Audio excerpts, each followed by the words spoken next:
Señor, te damos gracias, toda la gloria y la honra te damos a ti por siempre. Gracias, Señor, por la obra de tu Espíritu Santo en nuestras vidas, que no cesa, Señor, cada día de ir, Señor, moldeándonos a la imagen y semejanza de tu amado Hijo Jesús. Señor, en esta noche queremos orar por todas las familias, por todas las personas, Señor, a las que tú nos permites llegar por este medio. Seas tú hablándoles, Señor, a sus vidas, a sus corazones. Y lo más importante, Señor, que tu Espíritu Santo utilice estas palabras, Señor, para transformar, redarguir, convertir, Señor, esos corazones a ti. Gracias te damos en el nombre de Cristo Jesús. Amén y amén. Gloria a Dios. Muy buenas noches, hermanos de la Iglesia Palabra de Vida, de una manera particular, amén, y a todos nuestros familiares, amigos, vecinos, que nos han venido acompañando durante todo este tiempo a través de este medio digital, a todos aquellos pues que se van sumando semana a semana, a quienes tienen pues a bien compartir estas enseñanzas con sus familiares, con sus amigos. A todos y cada uno de ustedes el Señor pues siga bendiciéndoles, siga proveyendo, siga sanando, siga guardándolos. Amén. Gloria a Cristo Jesús, siempre animándote, ¿verdad?, a seguir perseverando en los caminos del Señor. Amén. Recuerden pues que quienes hemos venido a sus pies, quienes hemos venido delante de Él en humildad para rendirle nuestra vida, amén, todos ellos, todos nosotros pues tenemos esa confianza, amén, de ser guardados, de ser bendecidos en medio de cualquier situación. El día de hoy vamos a compartir un tema, amén. Bueno, como siempre, pues cada semana le pedimos al Señor que ponga en nuestra mente, en nuestro corazón, el tema que quiere pues hablarle, en este caso a ustedes que nos están viendo, y definitivamente pues en tres o por medio de tres situaciones o momentos, este tema salía nuevamente, como quien dice, pues a luz. Amén.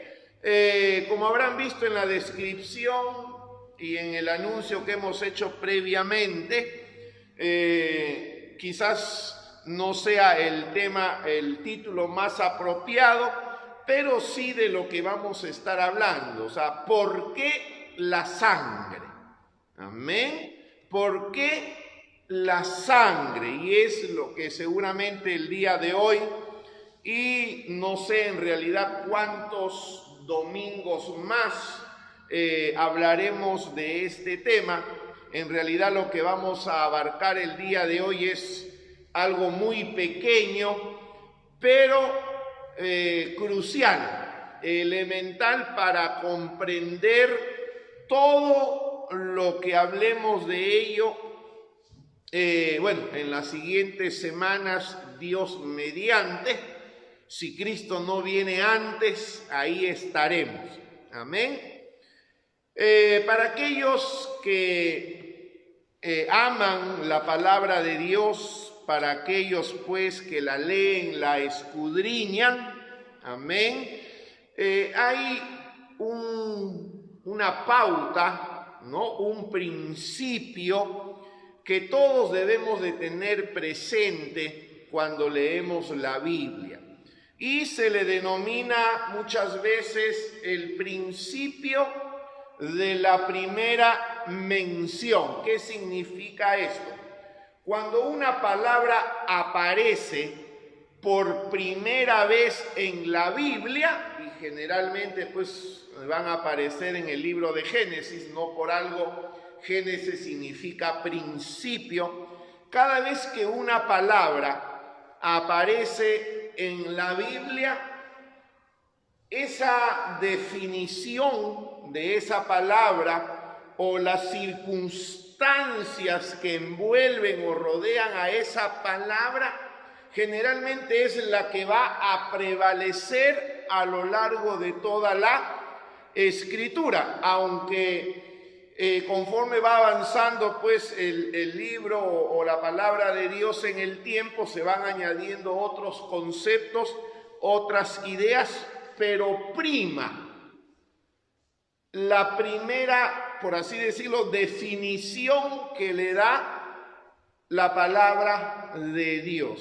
Y vamos a darnos cuenta que así como empiezan estas primeras palabras, las relevantes, en el libro de Apocalipsis las cierran, ¿no? O sea, también las vamos a encontrar reflejadas en el último libro de la Biblia. O sea, Génesis se proyecta hasta Apocalipsis y Apocalipsis proyecta en Génesis, como cerrando el episodio, como cerrando el capítulo, ¿no? Como que es todo lo que Dios tiene que decir al respecto de un tema. Y en el libro de Génesis, capítulo 4, versículo 10, es la primera vez que esta palabra aparece, me refiero a la palabra sangre, aunque es la cuarta vez en que se derrama, ¿no? O sea, en los capítulos previos al capítulo 4, ya la sangre ha sido derramada por lo menos 3 veces más, ¿no? Esta sería pues la cuarta vez, pero es la primera en que se le llama como tal sangre. Génesis capítulo 4, versículo 10 dice: y él le dijo, ¿qué has hecho? La voz de la sangre de tu hermano clama a mí desde la tierra. No, para los que nunca han leído la Biblia, o al menos pues no estos primeros libros, pero sí todos conocemos la historia de Caín y Abel, ¿no? Cómo pues Caín mata o asesina a su hermano. Obviamente, un poco antes pues Adán acaba de desobedecer a Dios y ha sido expulsado de ese huerto maravilloso, y él con su esposa Eva pues procrean estos 2 hijos, ¿no? Caín y Abel. Y aquí está narrando específicamente el punto en el que Dios va donde Caín, lo encara, lo enfrenta y le pregunta qué es lo que había hecho. Obviamente lo que había hecho era asesinar ¿a quién? Asesinar a su hermano, a Abel. Y va a aparecer esta palabra, ¿no? ¿Qué has hecho? Y Dios dice, la voz de la sangre de tu hermano clama a mí desde la tierra. Entonces, lo primero que quiere Dios que nosotros sepamos acerca de la sangre es que la sangre tiene una voz. ¿La sangre qué? La sangre habla, ¿no? Es lo que dice aquí en el libro de Génesis, la voz de la sangre. Aunque cuando uno va a la palabra de Dios, al hebreo, que es el idioma original en el que se escribió, en realidad esta palabra sangre debe ser escrita de manera ¿qué? De manera plural, o sea, sangres, ¿no? Entonces debiera decir la voz de las sangres de tu hermano. Ahora, ¿por qué sangres? Porque pongámonos a pensar en un momento. Caín acaba de matar a Abel. Si Abel hubiese continuado con su vida, Abel se hubiera casado y Abel hubiera podido tener que 1, 2, 5, 10, 15 hijos, y esos hijos a su vez más hijos, y así, ¿no? Una cadena genealógica. Pero al terminar o al arrebatar la vida de Abel, no solo por así decir, está matando a una persona. Está matando a todas las personas que pudieran haber nacido de ella, ¿no? Entonces tiene sentido que la palabra que aparece como sangre sea sangres. Cuando uno mata a alguien, no solo mata a uno, a todos los que pudieron haber nacido a través de esa persona. Ahora, justamente la palabra sangre en el griego es dan, de donde viene la palabra Adán, ¿no? Si Dan significa sangre, ¿qué significará Adán? Nosotros usamos pues para ver a una persona que se pone colorada, le llamamos justamente colorado, o sea, enrojecido. Bueno, Adán significa enrojecido. Diríamos hoy en un buen castellano, en una palabra peruana, Adán es un colorado, ¿no? Colorado significa que Adán, ¿no? Mostrar sangre en el rostro, ¿no? Cuando uno se ruboriza, ¿no? Se pone colorado, ya, eso es Adán. El hombre es una persona, obviamente pues por quien circula y fluye la sangre. Entonces, la sangre tiene una voz y Dios en el versículo siguiente, o sea en el 4:11, la voz de tu hermano clama a mí desde la tierra. Ahora pues, maldito seas tú de la tierra que abrió su boca para recibir de tu mano la sangre de tu hermano. Las sangres de tu hermano. Miren, si uno retrocede un poco al capítulo 3, después de la desobediencia de Adán y Eva, cuando él va a emitir su juicio sobre el hombre, en este caso sobre Adán, Génesis 3:17 dice: y al hombre dijo, por cuanto obedeciste a la voz de tu mujer y comiste del árbol que yo te mandé diciendo, no comerás de él. Ojo con esto, maldita será la tierra por tu causa. Miren, Dios está dirigiendo al hombre y no maldice al hombre. A quien Dios maldice es la tierra sobre cual ese hombre pues está ahora parado, sobre la cual él está viviendo. Pero cuando se dirige a Caín después de haber matado a su hermano, en el 4:11, Dios sí llega a maldecir ¿a quién? Si llega a maldecir a Caín. Ahora, recordemos que previo a esto no hay ningún mandato que prohíba matar a alguien, ¿no? Uno dirá, bueno, pero se supone.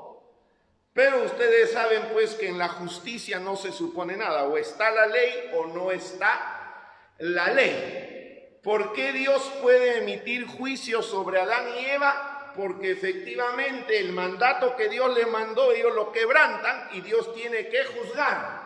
Y emite juicio sobre la mujer, emite juicio sobre el hombre y obviamente pues sobre la serpiente, que también llega a ser maldecida, ¿no? Pero es curioso que no habiendo un antecedente, un mandato previo, Dios se dirige a Caín y le dice, ahora pues, maldito seas tú de la tierra. Entonces, la primera maldición, por decirlo de alguna manera, que cae sobre el hombre, y esto también es importante, la primera razón por la cual una persona, un hombre, llega a ser maldito es cuando éste comete ¿qué cosa? Cuando éste comete asesinato. Cuando éste mata a otro con premeditación, con alevosía, con ventaja. Y aún lo mate por accidente también, como vamos a ver un poquito más adelante. Entonces esto pues tiene que llamarnos poderosamente la atención. Amén. ¿Por qué? Porque la sangre habla. Ahora, cuando dice en el versículo 10, la voz de la sangre de tu hermano clama a mí desde la tierra. En realidad, la voz clama es grita. O sea, la voz de la sangre de tu hermano grita. No solo que clama, no puede clamar, pero grita desde la tierra. Y es un grito, bueno, nada pues, no, es un grito, es un grito fuerte, es un grito potente.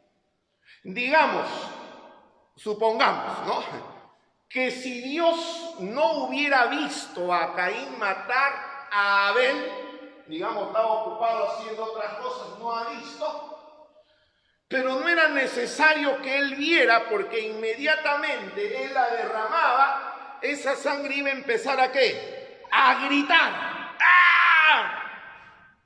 Y uno pues, ya nos ha pasado cuando tenemos un hijo y de pronto el hijo pega un grito, uno no sabe dónde está, pero por el grito inmediatamente corre a ver qué ha pasado. En el supuesto que Dios no lo haya visto, él empieza a escuchar una voz, un grito fuerte. Por eso que Dios le pregunta, ¿qué has hecho, Caín? Porque la voz de tu sangre grita a mí desde la tierra. ¿Y qué pasó? Vino la maldición. Entonces, la sangre habla. Un poco más en el libro de Hebreos, capítulo 12, versículo 24, dice la palabra de Dios acerca de otra sangre. Amén. En este caso, pues, la sangre de Jesucristo, que también fue derramada producto de ¿qué? De un homicidio, ¿no? Prácticamente a Jesús lo matan, lo asesinan, no siendo él una persona inocente, aunque sabemos también que él se ofreció, en otras palabras, no opuso resistencia, él se dejó matar, por así decirlo, ¿no? Porque era la única manera de poder redimir al hombre. Pero Hebreos 12:24, hablando de Jesús, dice, a Jesús, el mediador del nuevo pacto, y a la sangre rociada, se entiende pues la sangre de Jesús que fue rociada, que habla mejor que la de Abel. O sea, la sangre de Jesús, al igual que la sangre de Abel y al igual que todas las sangres que han sido derramadas a lo largo de la historia hasta nuestros días, esas sangres tienen una voz y muchas de ellas todavía siguen clamando delante de Dios. Amén. Ahora, ¿qué diferencia entre estas voces? ¿Qué creen que gritaba y gritan todas las sangres que son derramadas? Obviamente, esa sangre claman ¿por qué? Por venganza, o podríamos decir por justicia. ¿Por qué decimos esto? En el libro de Números, capítulo 35, vamos a ver que ante la sangre derramada de cualquiera, va a aparecer un vengador de la sangre, así le llama la palabra de Dios. Uno es maldito e inmediatamente va a aparecer o va a surgir un vengador, alguien que vengue esa sangre derramada. Números 35, versículo 19. Dice: el vengador de la sangre, él dará muerte al homicida. Cuando lo encontrare, él lo matará. Entonces, por eso la preocupación de Caín, ¿no? Cuando dice a Dios: pero Señor, si tú me maldices, entonces cualquiera que me vea me va a dar muerte, ¿no? Y Dios le dice: no te preocupes, yo voy a ver la manera de que no te maten. Porque algo en él le decía pues que alguien iba a venir ¿a qué? A vengar esa sangre, ¿no? Y en el 19, el vengador de la sangre, él dará muerte al homicida, cuando lo encontrare, él lo matará. El 21 dice: o por enemistad, bueno, el 20, vamos a seguir leyendo. Y si por odio lo empujó, o echó sobre él alguna cosa por acechanza y muere, o por enemistad lo hirió con su mano y murió, el heridor morirá, es homicida. El vengador de la sangre matará al homicida cuando lo encuentre. El 24. Entonces la congregación juzgará entre el que causó la muerte y el vengador de la sangre, conforme a estas leyes. El 27. Y el vengador de la sangre le hallare fuera del límite de la ciudad de su refugio, y el vengador de la sangre matare al homicida, no será culpable por él, ¿no? Obviamente, yo sé que hay muchos países y hay muchas personas que no están a favor de la pena de muerte, ¿no? Ahora, con todo este tema de los derechos humanos y todo, la gente cree que puede ser mucho más buena que las ordenanzas o los mandatos que Dios estipuló. Y vamos a ver que todo esto tiene una razón de ser. Si volvemos a Génesis capítulo 4, que es el versículo 4:11,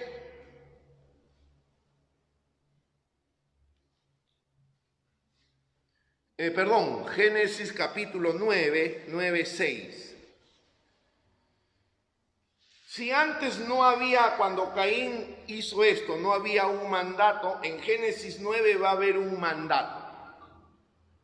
Y bueno, aquellos pues que estamos estudiando en la Academia Bíblica lo van a entender, pero vamos a ver que este mandato que aparece aquí en Génesis no ha caducado, no ha terminado. Aunque muchas naciones hayan eliminado, digamos, la pena de muerte de sus legislaciones, de sus constituciones, hay otras que todavía lo mantienen, pero este mandato sigue vigente. Dice Génesis 9:6. El que derramare sangre de hombre, por el hombre su sangre será derramada. Y aquí dice la razón. ¿Por qué la severidad? No sabemos que la Biblia va a mencionar una serie de pecados, ¿no? Una serie pues de malas obras, por así decir. Pero esta en particular recibe el castigo más severo, que es obviamente pues la pena de muerte, dice, ¿no? ¿Por qué? Dice la Biblia, versículo 6, porque a imagen de Dios es hecho el hombre. Amén. Entonces Dios fundamenta su mandato, por así, o sea, le dice la razón del por qué algo es tan severo, ¿no? Porque a imagen de Dios es hecho el hombre. Esa es la razón fundamental, ¿no? Y obviamente pues las naciones y las legislaciones de cada país deberían efectivamente pues juzgar con justicia. Amén. Y al homicida, si se le halla culpable, no debiera, como quien dice, pues el juez dictaminar su pena de muerte, porque es algo que como le dije al principio, es algo que para el mundo, la sociedad, así sea la sociedad impía sin Cristo, sigue vigente. Y si las sociedades no lo hacen, estamos viendo pues que esa sangre derramada tiene un vengador que la está buscando. Amén. Esa sangre tiene una voz que sigue clamando al Padre, a Dios. Cuando se hace justicia, la voz dice, bueno, ya, cesa, deja de gritar. Pero cuando no se juzga con equidad, con rectitud, y se deja libre al asesino, la sangre que él ha derramado sigue ¿qué? Sigue clamando a Dios hasta el día de hoy. Ahora uno me dirá, pero ¿qué fue de la obra de Cristo? Ya vamos a llegar allí. ¿Por qué les digo esto? En el libro de Deuteronomio, capítulo 32, dice la palabra de Dios, Deuteronomio 32, 43 dice: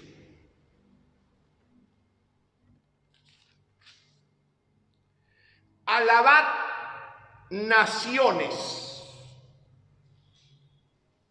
a su pueblo, porque él vengará la sangre de sus siervos y tomará venganza de sus enemigos y hará expiación por la tierra de su pueblo. ¿No? Yo sé que esta palabra va dirigida específicamente a Israel, pero quiero enfatizar lo que hemos venido hablando, el vengador de la sangre. Dice, porque él, hablando de Dios, vengará la sangre de sus siervos. Amén. Y cuando habla de siervos, vamos a ver en el Nuevo Testamento también que aparece la misma expresión o el mismo reclamo, ¿no? Porque ahora va a ser la gente, los santos, los hijos de Dios que le van a reclamar, entre comillas, a Dios que hasta cuándo, ¿no? Entonces, ¿quién es el vengador de la sangre de los siervos o de los hijos de Dios? Es Dios mismo. Amén. Y vamos a Apocalipsis para no dejar la idea en el aire. En el libro de Apocalipsis, capítulo 6, versículo 10, recuerden que estamos hablando del vengador de la sangre. Apocalipsis 6, 10 dice, 9 y 10, cuando abrió el quinto sello, vi bajo el altar las almas ¿de quién? De los que habían sido muertos, o sea, de los que habían sido asesinados por causa de la palabra de Dios y por el testimonio que tenían. O sea, debajo del trono de Dios había una multitud, pero esa multitud no era cualquier multitud. Era gente que había sido asesinada, ¿no? En este caso especifica, siervos de Dios, hijos de Dios, que habían sido muertos por causa de Cristo, por causa de la palabra, ¿no? Era un grupo especial. ¿Y qué hacían ellos? Versículo 10. Y clamaban a gran voz. ¿Y qué decían? ¿Hasta cuándo, Señor, santo y verdadero, no juzgas y vengas nuestra sangre en los que moran en la tierra? Eso significa que hay una voz, un clamor incesante debajo del trono de Dios que está demandando ¿qué cosa? Que está demandando que el vengador de la sangre, bueno, actúe, obre, ¿no? ¿Hasta cuándo, Señor? Le dice. No vas a vengar nuestra sangre de los moradores de la tierra, ¿no? Y estamos ya en Apocalipsis, por así decir, ¿no?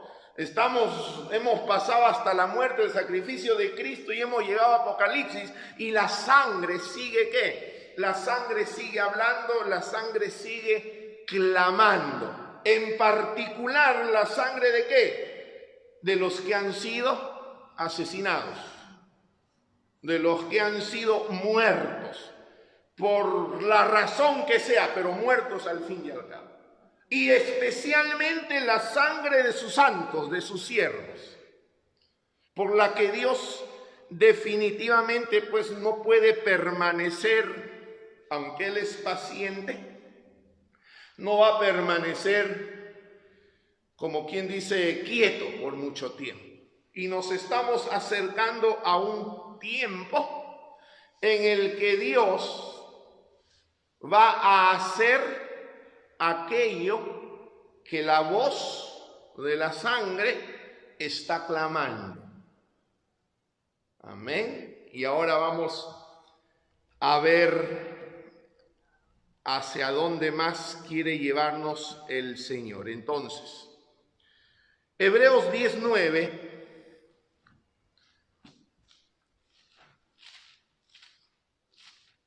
dice la palabra de Dios acerca de la sangre de Cristo. Hebreos 10:9 o 10:29, perdón.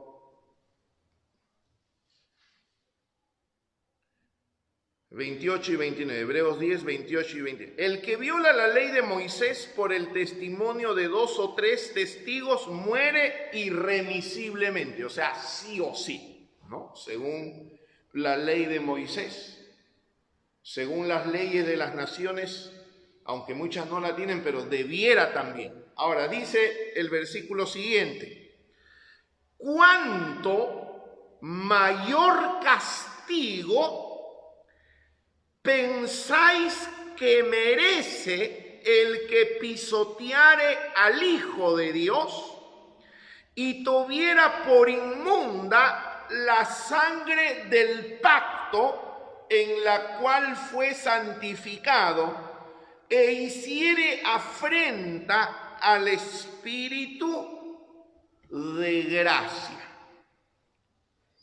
Siempre he dicho, porque es lo que entiendo que es lo que revela y dice la palabra de Dios, la gente es condenada por un solo pecado, en realidad.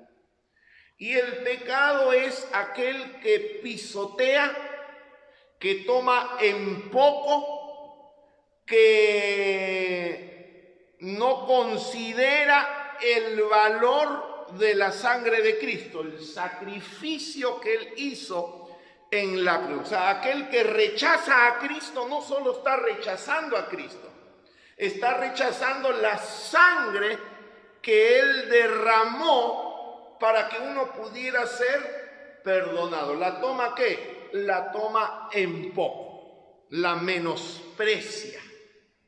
Y eso, si él por boca de 2 o 3 testigos debe morir, ¿cuánto más? Dice la Biblia. ¿Cuánto mayor castigo cree que merecerá el que pisotea al Hijo de Dios y tiene por inmunda la sangre del pacto? Entonces vemos en estos pasajes que Dios le da un alto valor a la sangre. La sangre derramada de la gente inocente no queda impune. Tarde o temprano, el vengador de esa sangre hará lo que tiene que hacer, ¿verdad? Y alcanzará al asesino, ¿no? Si no lo alcanzan las leyes o la justicia de los pueblos, no queda otro que Dios lo alcance, como hemos visto, y lo va a alcanzar. Amén. Ahora, ¿quién es el vengador de la sangre? En los textos que hemos leído en Números 35, 19, la palabra vengador proviene de una palabra hebrea que se pronuncia en castellano Gaal, doble A, Gaal, que significa cercano. De ahí es donde viene pues el pariente más cercano, ¿no? En ese entonces, ¿cómo funcionaba la cosa? Hoy ha cambiado un poco, pero la idea, el principio se mantiene. Por así decir, si alguien hubiera asesinado a mi hermano, entonces automáticamente yo soy su pariente más cercano, soy su hermano. Y automáticamente yo me convierto en Gaal, en el vengador de la sangre de mi hermano. ¿No? Al principio fue así, después ya surgieron pues los juzgados, ¿no? Los ministerios de justicia, y bueno, ya ellos se convierten en los vengadores. Pero al principio el pariente más cercano es el vengador de la sangre, ¿no? Y así mismo pues de ahí viene lo que es el pariente redentor también, ¿no? Aquel que ha de comprar de vuelta la propiedad de su pariente, ¿no? Que ya eso sería pues, en este caso ya no sería un vengador, sería un defensor, pero la palabra es la misma, Gaal. Derramar sangre inocente es cosa seria. Y vamos a ver eso en el libro de Mateo, y entender quizás por qué se desencadenó todo el tipo de desgracias que vino después. En el libro de Mateo capítulo 27, Mateo 27, 24, todos conocemos a Pilatos por una famosa acción que él hizo. Y cuando hablamos de Pilatos, este es un Pilato, decimos, ¿sí o no? ¿Qué se nos viene a la memoria? Uno que se lava las manos, ¿sí o no? Uno que, o sea, en otras palabras, uno que es o que hizo algo y él dice, yo no hice nada, fue él, ¿no? O sea, se lava las manos. Bueno, y se le conoce así, pero ¿qué hay de fondo? ¿Cuál es el tema de fondo? ¿Por qué él se lava las manos? ¿O de qué se quiere lavar las manos? Claro, esta lavada de manos no le sirvió de nada, ¿no? Pero ¿qué hay de fondo? Miren, en Mateo 27, 24 dice, viendo Pilato que nada adelantaba, sino que se hacía más alboroto, tomó agua y se lavó las manos delante del pueblo diciendo, miren, estamos hablando de Pilato, no estamos hablando de una persona común. Él es un gobernador, es un señor, ¿no? Un presidente, por así decirlo, una persona que tiene autoridad, pero hay algo a lo que él le tiene miedo, hay algo a lo que él le tiene temor, y siendo de que Pilato no era una joya tampoco, era un terrible. Pero él sabía, y hablamos de un hombre que es impío, ¿no? O sea, no conoce a Dios. Pero algo en el ADN del ser humano, porque Dios lo ha creado, y en toda cultura siempre ha habido ese temor. ¿Y cuál es? Inocente soy, dijo él. ¿De qué? De la sangre de este justo. O sea, a los ojos de Pilato Jesús era inocente. Obviamente, porque esta lavada de manos no le sirvió de nada, porque él tenía la autoridad y debió ejercer la autoridad para dejar libre a Jesús. Pero él creyó que con una simple lavadita de manos, bueno, la mayoría quieren que lo maten, bueno, que lo maten, pues qué problema hay. Inocente soy. ¿De qué cosa es inocente? ¿De qué cosa cree él que es inocente? Dice, inocente soy de la sangre de este hombre justo. Allá vosotros. Y como lo dije, no lo está diciendo un hombre pues que conoce la palabra de Dios ni nada, pero entiende un principio. Quitar la vida inocente a alguien no queda impune. En la sociedad, en el país, uno dirá, bueno, me libré. Pero hay una voz que va a seguir clamando hasta que, ¿qué cosa? Hasta que se haga justicia, hasta que se vengue esa sangre. Ahora, miren qué pasa en el versículo siguiente. Y respondiendo todo el pueblo dijo, no sabían lo que estaban diciendo. Y el pueblo sí sabía de Dios un poco, ¿no? Quizás por eso su castigo fue más severo. Su sangre, estamos hablando de la sangre de Cristo, ¿no? Dice, su sangre sea sobre nosotros y sobre nuestros hijos. Como quien dice, ellos solitos se echaron la soga, ¿qué? Al cuello. Esto fue aproximadamente en el año 28-29 después de Cristo. 40 años después, no solo ellos, sino sus hijos fueron ¿qué? Como quien dice, pulverizados.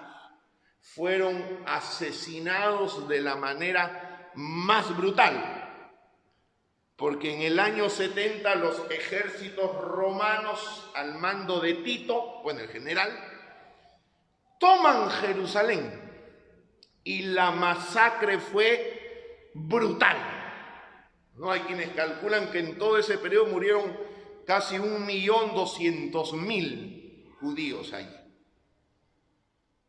¿Por causa de qué? Porque ellos habían derramado la sangre de un hombre inocente. Y aunque la sangre de ese hombre inocente gritaba algo distinto, al ellos decir su sangre sea sobre nosotros, trajeron el juicio de Dios a su vida. Y Jerusalén en el año 70, como dijo Jesús, no quedó piedra sobre piedra, y la nación de Israel fue deshecha, desapareció como pueblo, no fueron esparcidos. Todo por la sangre. Miren antes, en el versículo 3, veamos a Judas. ¿Qué lo atormentó a Judas? Mateo 27:3. Entonces Judas, el que le había entregado, ¿no? Recuerden que Judas cobró su billete, ¿no? Viendo que era condenado, devolvió arrepentido. Para los que creen que Judas no se arrepintió, sí se arrepintió. Devolvió arrepentido las 30 piezas de plata a los principales sacerdotes y a los ancianos, diciendo, ¿qué es lo que él dice?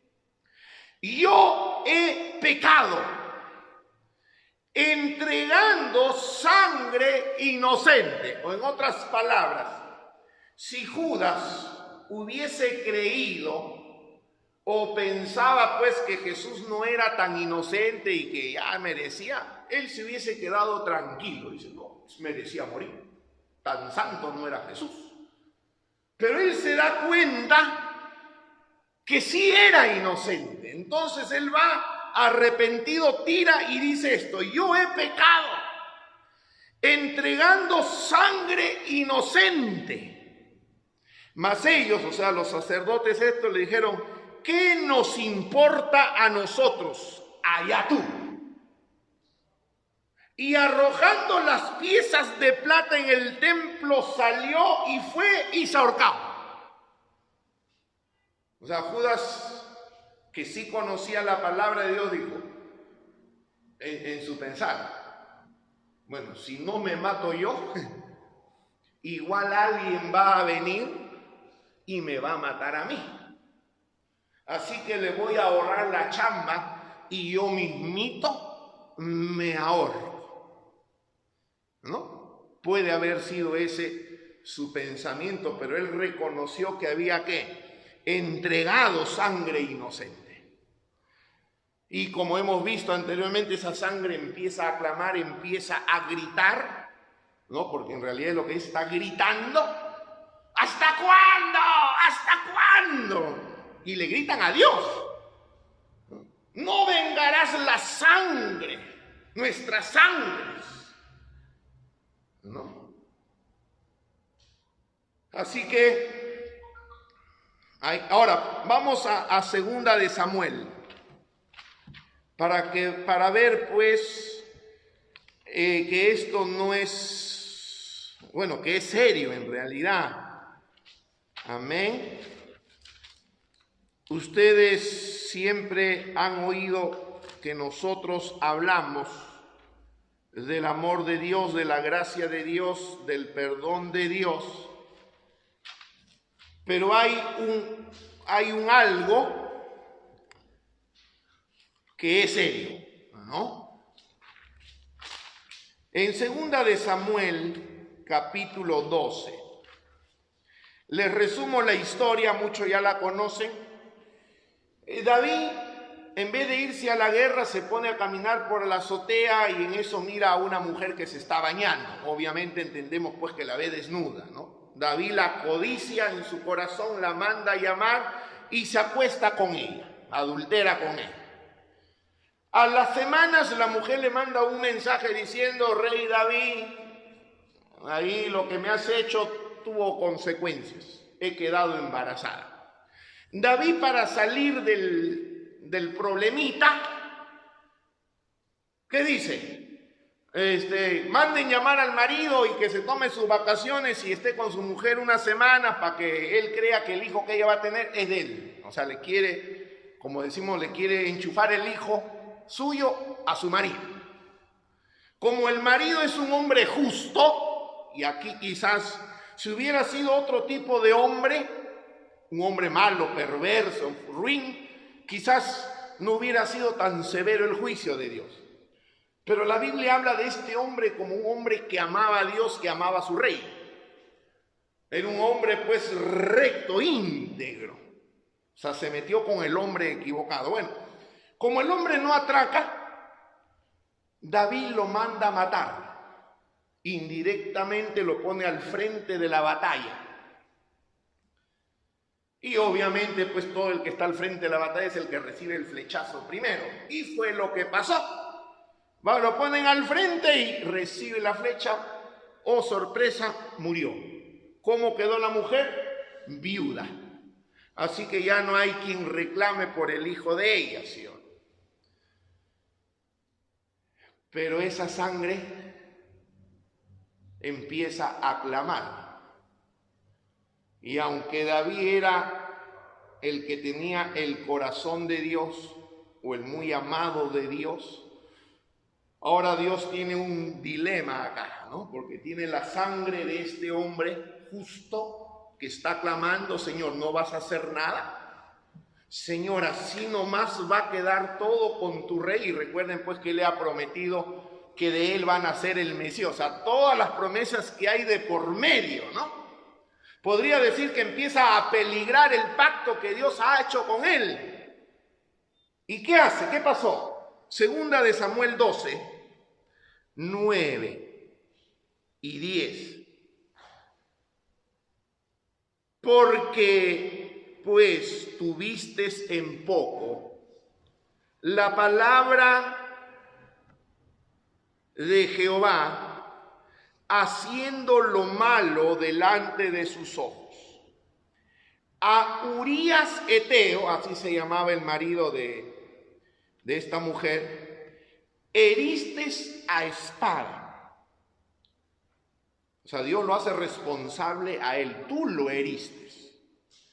Y tomaste por mujer a su mujer, y a él lo mataste con la espada de los hijos de Amón.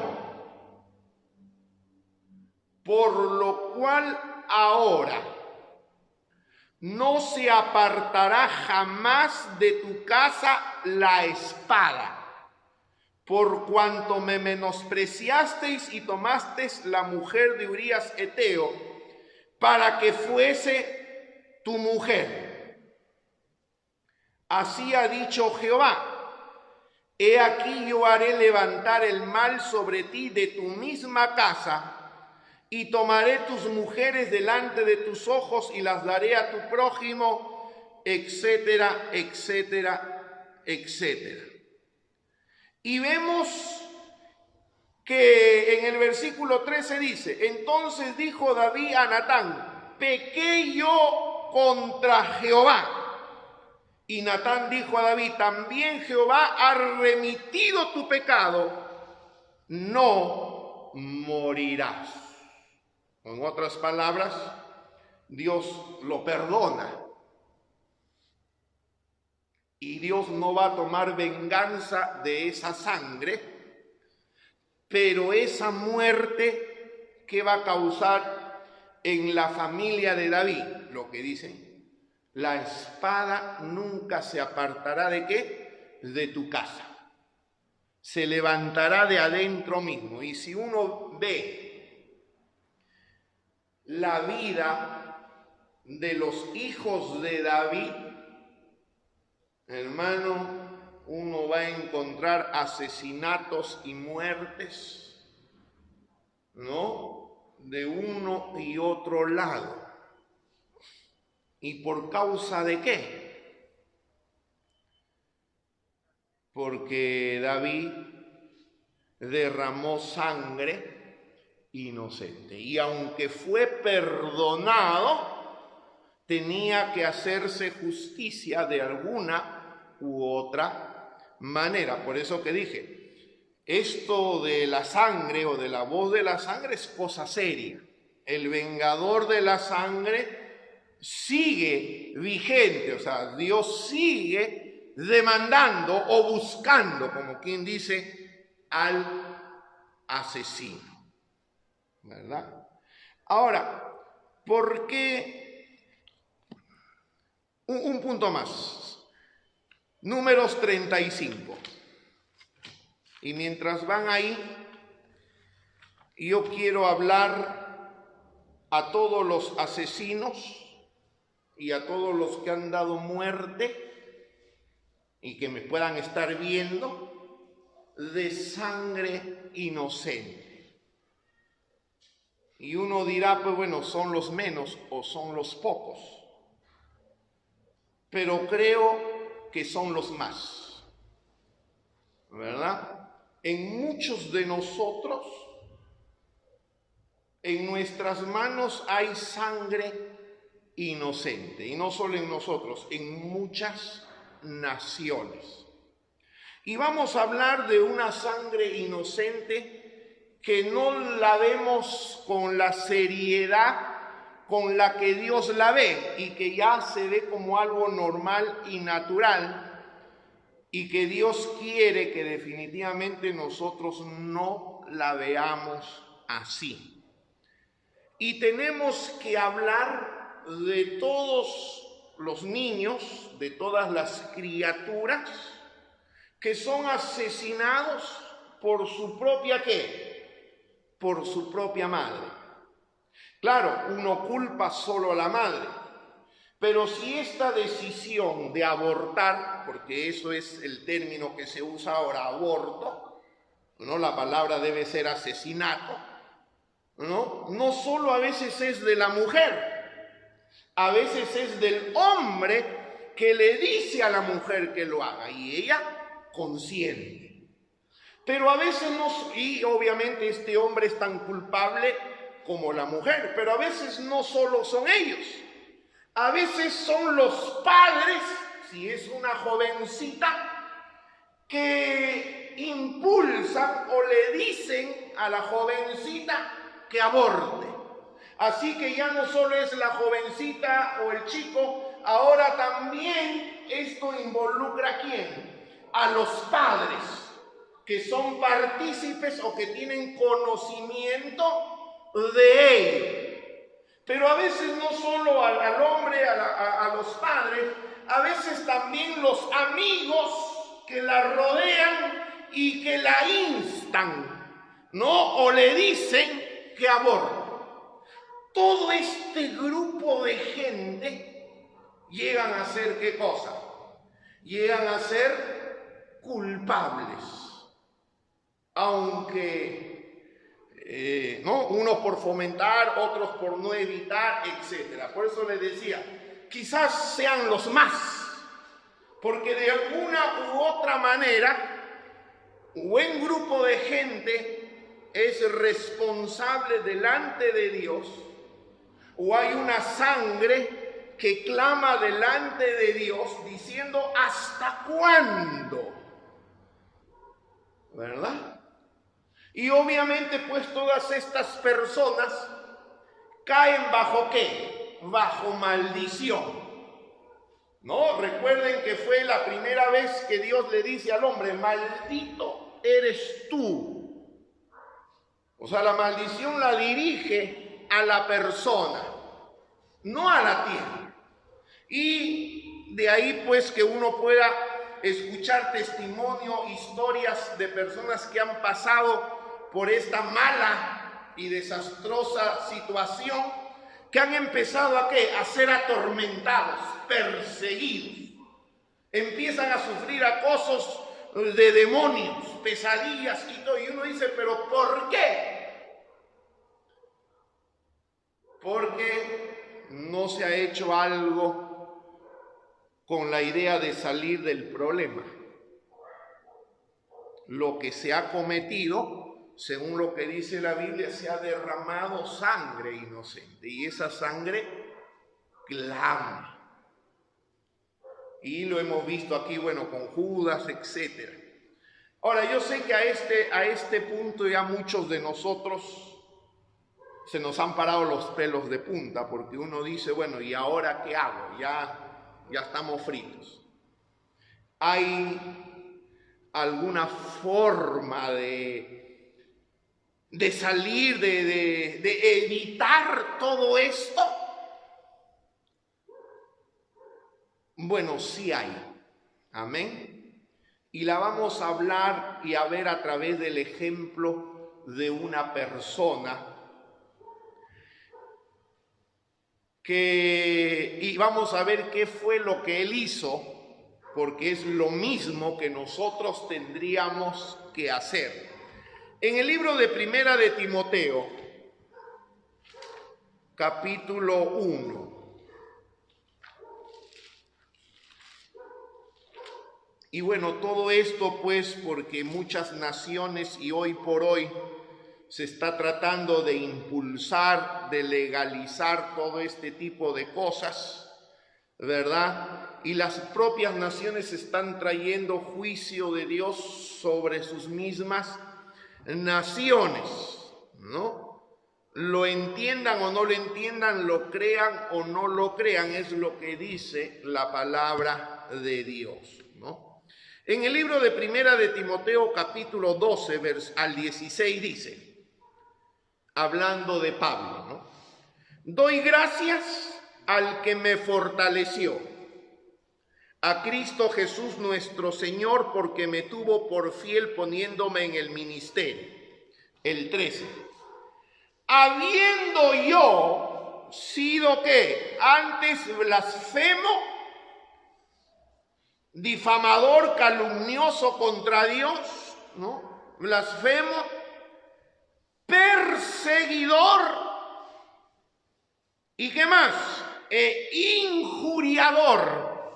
Mas fui recibido a misericordia porque lo hice por ignorancia en incredulidad. Yo sé que mucha gente que se ha manchado sus manos con sangre lo ha hecho por ignorancia, por incredulidad. Y Pablo dice, yo he sido blasfemo, injuriador, perseguidor. Pero el 14 dice, pero la gracia de nuestro Señor Jesucristo fue más abundante con la fe y el amor que es en Cristo Jesús.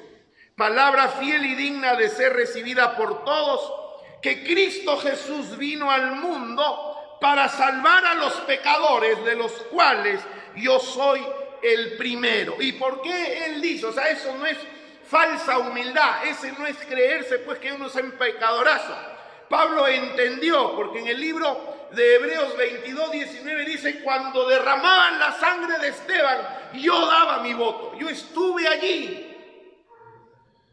Y Pablo entendió la gravedad de lo que había hecho, obviamente por ignorancia e incredulidad. Así que Pablo, ¿qué fue lo que hizo? ¿Y qué es lo que tenemos que hacer tú? ¿Qué es lo que tiene que hacer toda la gente que tiene sus manos manchadas con sangre inocente? Tiene que arrojarse a esos brazos que están abiertos en la cruz del Calvario, caer a los pies de esa cruz y decirle, Señor, perdóname.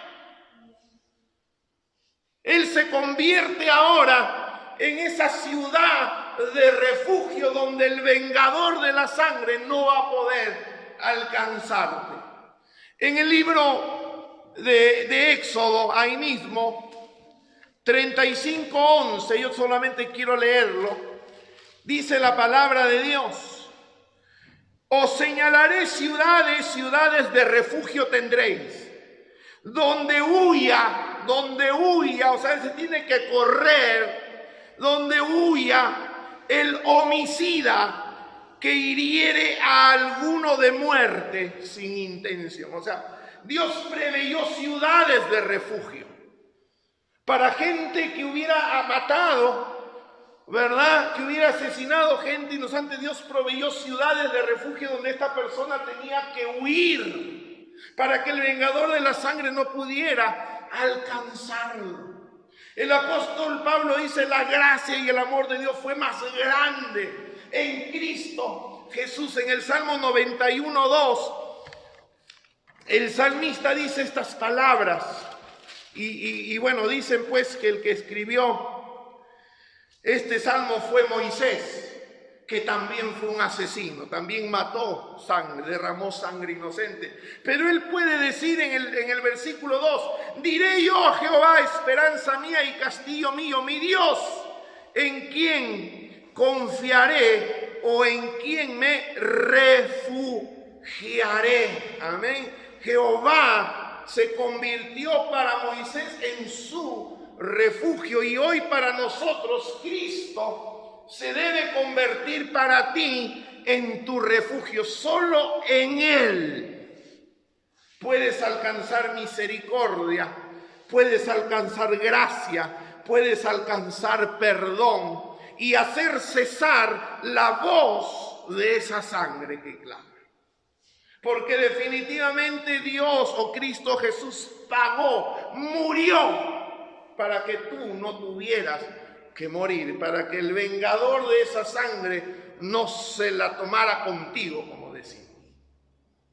Así que sí hay algo que tú puedes hacer, ¿no? Yo sé que a esta altura muchos se ven a sí mismos culpables y lo son. Con conocimiento, sin conocimiento, pero lo son. Y esa voz sigue clamando. Así que la única manera, como dije, es venir corriendo, porque dice, huya. Uno tiene que correr a esos brazos que están abiertos en esa cruz del Calvario y refugiarse en el Señor. Mi Dios es mi refugio, decía el salmista. En Él estoy seguro y confiado. Si hay una salida, y esa salida solo es Cristo. Y cuando tú vienes a Él, el tormento que puedas estar teniendo, los espíritus o demonios que puedan acosarte o atormentarte, el vengador de esa sangre, ya no podrán acercarse a ti, ya no podrán atormentarte, porque sé que hay algunos que están así. La respuesta y la solución por derramar sangre es solo Cristo.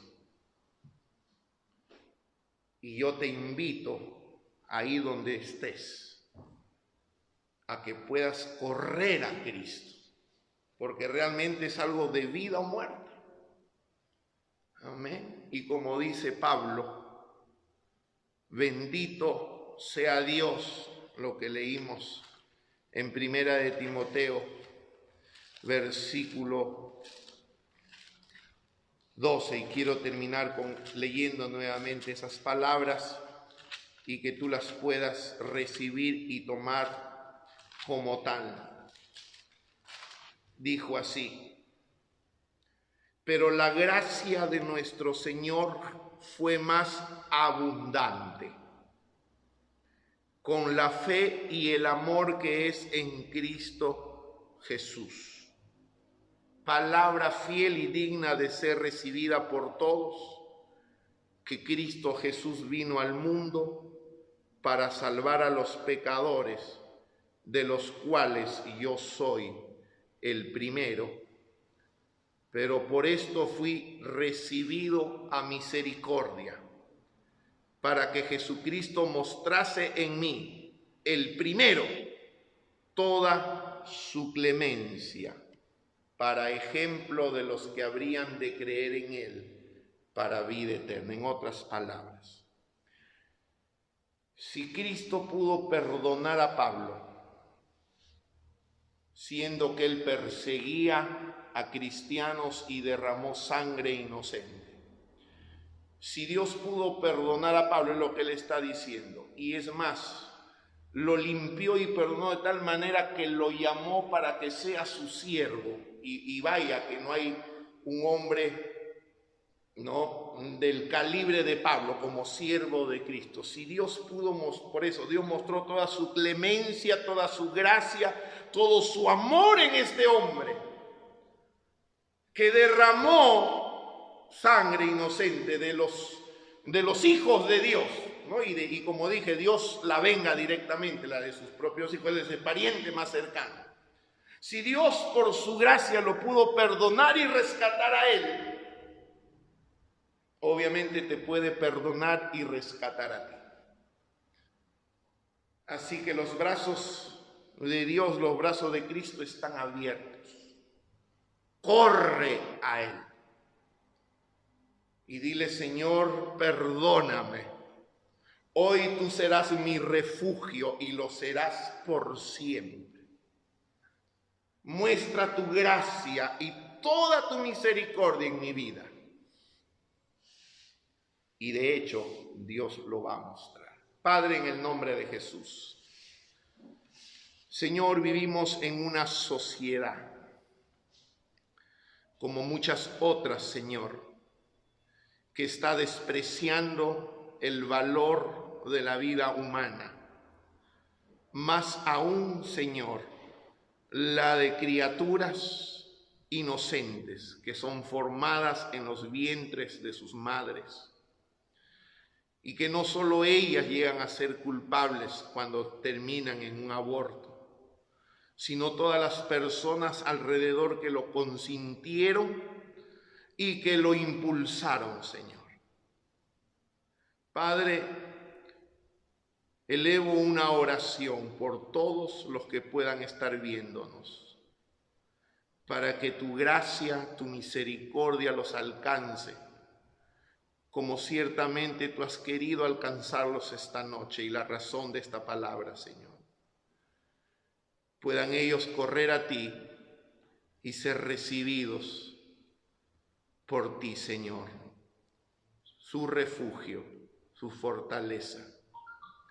Señor, que la voz de esas criaturas ya no clame más.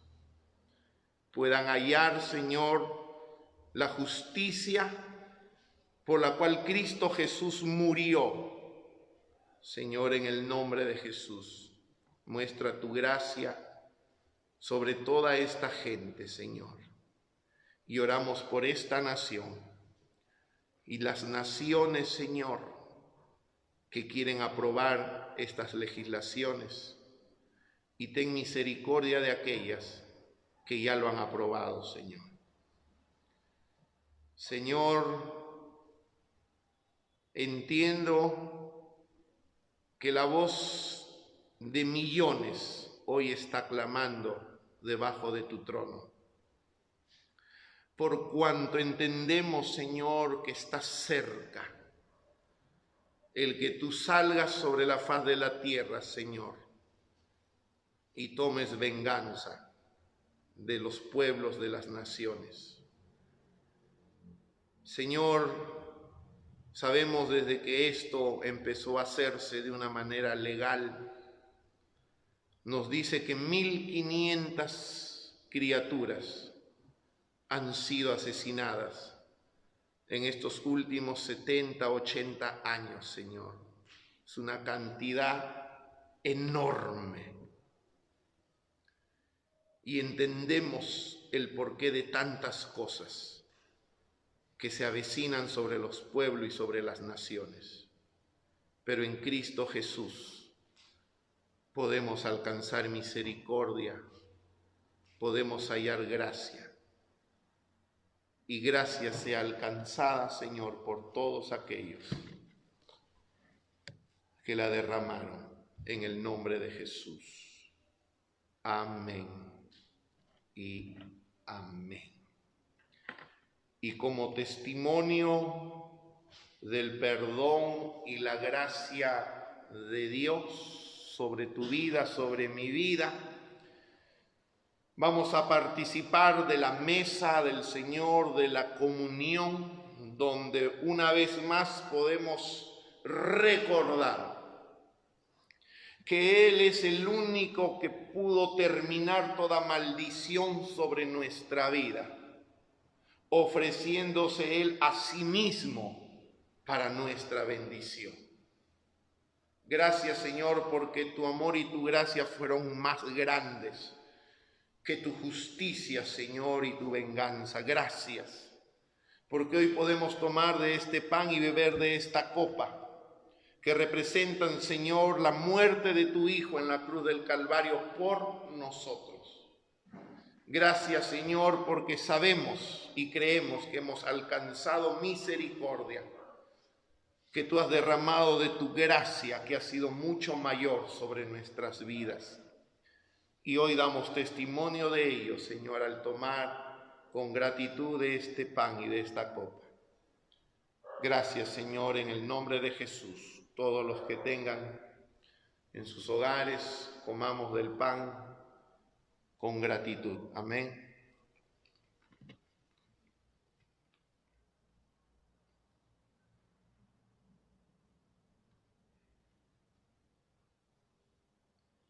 Gracias, Señor, por tu sangre preciosa, la que limpia, Señor, nuestras conciencias, Y yo sé que muchas personas que hoy nos han estado viendo han estado atormentadas, sus conciencias, Señor, nos los han perturbado durante tanto tiempo.